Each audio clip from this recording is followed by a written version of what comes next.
Okay, they never deal in the retail price. Got it? So whatever you are seeing in the supermarket, hypermarket is mainly coming from here.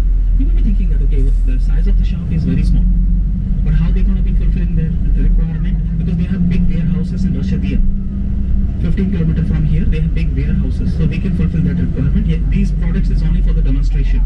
You have to come here, select your product. It can be delivered to your supermarket, hypermarket in the bulk quantity.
So let's get down here. We got a good parking here. Let's get down, please.